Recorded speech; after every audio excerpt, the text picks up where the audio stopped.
And that was Bless the Mic with Let's Go Pokes. Check him out on Instagram. His Instagram is at LES Go Pokes. He's a rapper and he makes from Oklahoma State, and he's actually their in-game host.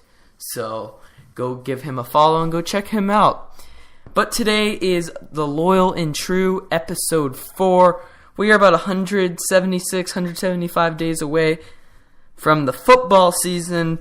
So it's kind of not much news coming out of the football facility. But we did have a big event last weekend.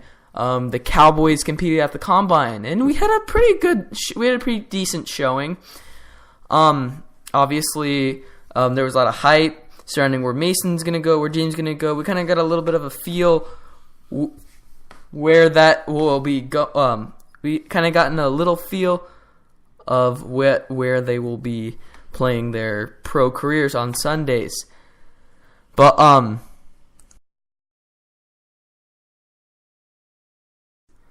sorry, we got disconnected there.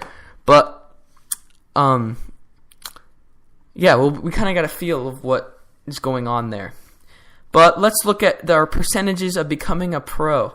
Marcel Aitman got a 5.52% chance of becoming an NFL starter. Mason got a 5.66 chance. James Washington got a 5.76 chance, the highest. Trey Flowers is predicted to have a 5.35 chance of being a starter. Chris Lacey got 4.92. So those are your percentages of chance. They do it where they take in all your factors from the combine, from your performance over college, and see if they could try to predict whether that will translate to being an NFL starter. Obviously, we don't know. I mean, you've seen many of undrafted and late round picks. I mean, Tom Brady. I mean, Tyreek Hill, who is an Oklahoma State alumni. I know his college career came with a lot of controversy, but he was undrafted from West Georgia. So you just never know what type of guys are going to come out. But let's look at what happened in the Combine. Let's look at our best scores. Trey Flowers actually got the best 40 time and tied the best vertical jump height. On his 40, he got a 4.45 time. Pretty good, I'd say. He got the highest out of it. Mason got a 4.9, I think, and he's not known for his speed. He's known for his ability to throw and his ability and his smartness in the pocket. I mean, he's not a total running quarterback, but when he sees a pocket open, he takes advantage of it, and he could get 6 or 10 yards on those runs. So he is pretty good in those situations. So you can't really judge him from that 40 time. Obviously, they don't judge quarterbacks as much, or they don't judge passing quarterbacks as much as they do running backs, other positions that need running. But good for Trey Flowers. He had a good showing, and he tied James Washington for the highest vertical jump out of all OSU players with a 34.5 inch jump. So pretty good. James Washington really just showed his catching skills. I watched a video of him.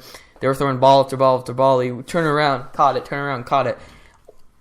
Excellent hand-eye coordination from James. But I really am impressed with Trey Flowers showing out. I actually met him at the Camping World Bowl in Orlando over December. Obviously, that was the bowl game he went to. And he was telling me how he's getting ready for the Combine. He went out to Phoenix and went to go train. Tried to train out there, and he said he was just trying to grind hard to try to prove himself, and I think he did. Obviously, I think he would have not been in the 5 percentile. He wouldn't be in the 5 percentile range if he didn't have such good numbers at the Combine. So really good job from Trey Flowers. I'm really impressed that he worked so hard and did that. Mason, also a little note to add on the pre-conference, on the conference the night before the Combine. People were doubting that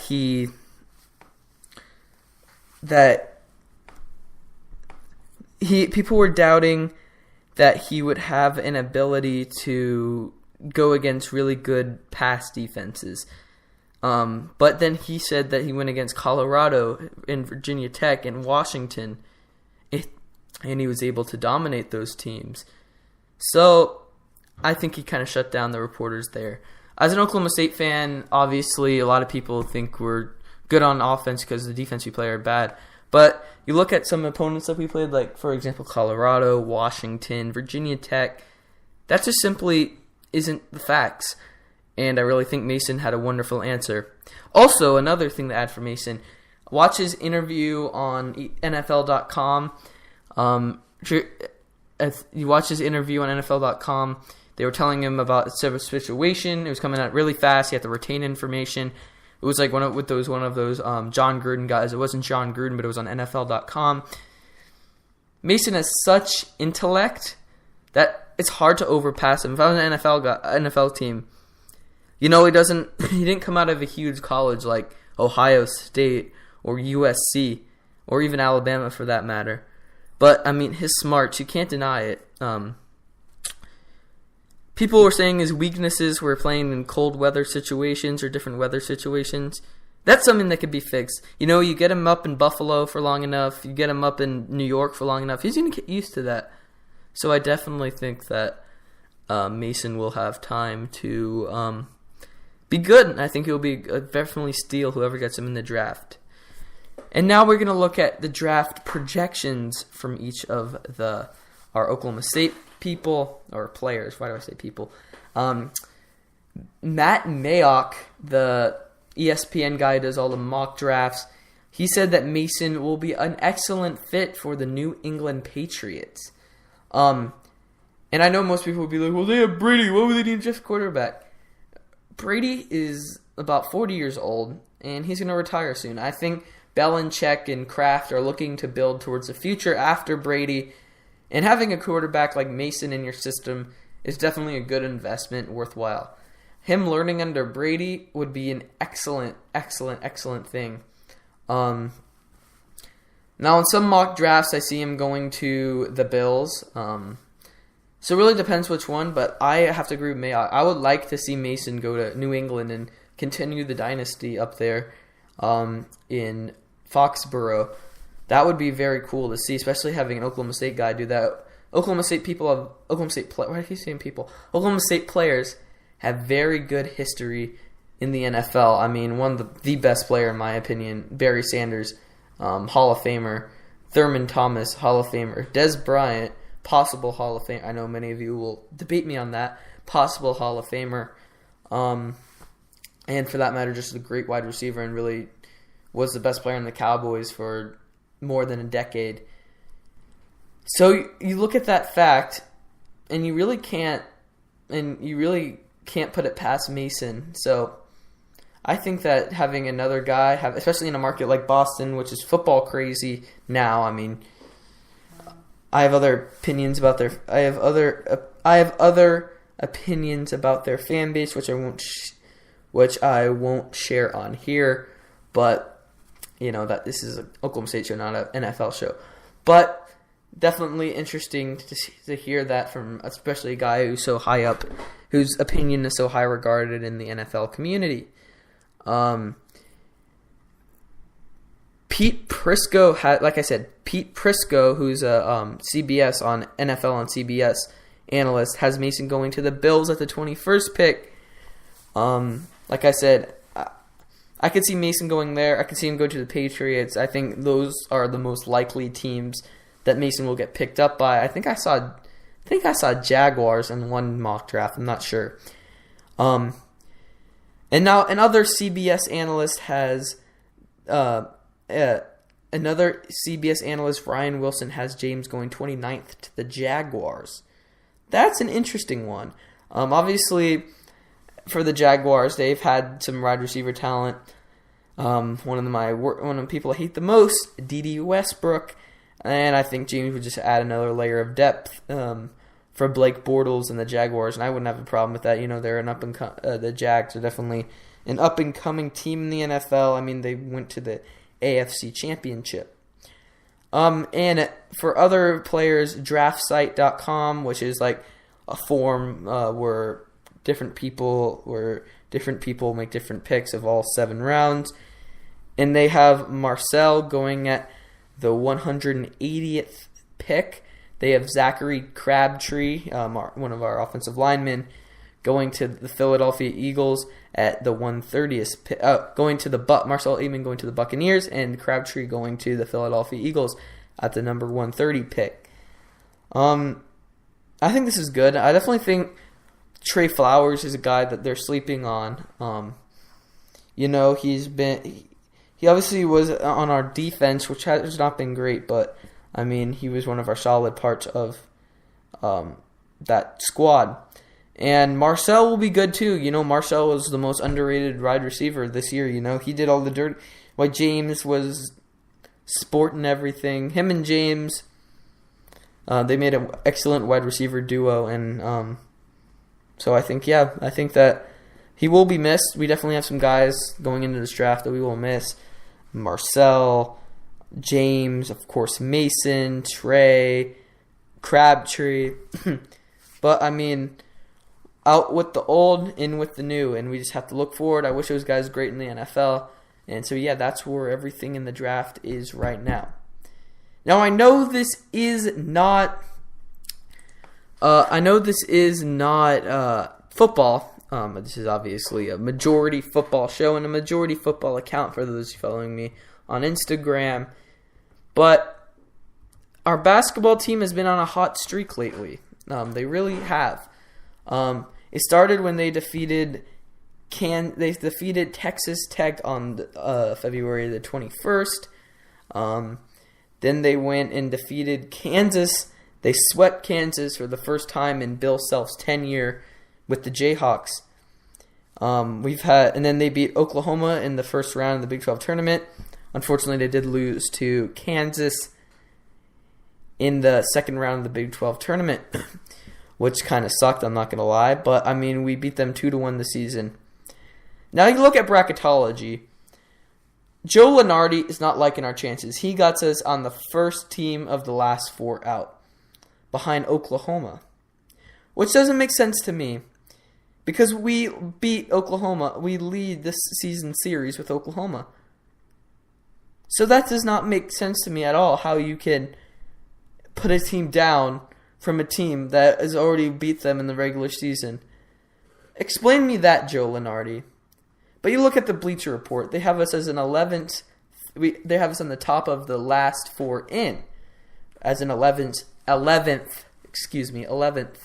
seed. Playing Florida. So I think our chances right now, I would say 50-50. It goes for me 50-50 to 60-40. Definitely some decent odds to make the tournament. Coming into this season, honestly, I thought our basketball team, might as well just not invest my time watching this, or it's going to be a rebuilding year. Which I was right through the beginning of the season. Then we got that first Oklahoma win at home. And then we beat West Virginia. And then we beat Texas Tech. And then we beat Kansas. We beat Kansas and Lawrence. Then we beat Texas Tech. And then, next thing you know, we're right on the verge or in the tournament. Mike Boynton is an excellent coach. Obviously, our Big 12 tournament dreams ended yesterday. Our Big 12 championship dreams ended yesterday. But I really do think we can make the tournament. I think we're talented enough, and I think the committee, we have no bad losses. Obviously, we don't have the best record, but we have no bad losses, and we have a whole thing of great wins. We beat all the top teams in the Big 12 at least once. So are you going to look at that and be like, oh, they're just good. They just play up to their opponents? Or you're going to look at that and be like, man, this team is for real. I don't know what the NCAA committee members are going to think of this. It's obviously going to be the hot topic come Selection Sunday, this Sunday. But I really do believe, as a guy who knows college basketball somewhat, that we should make the tournament.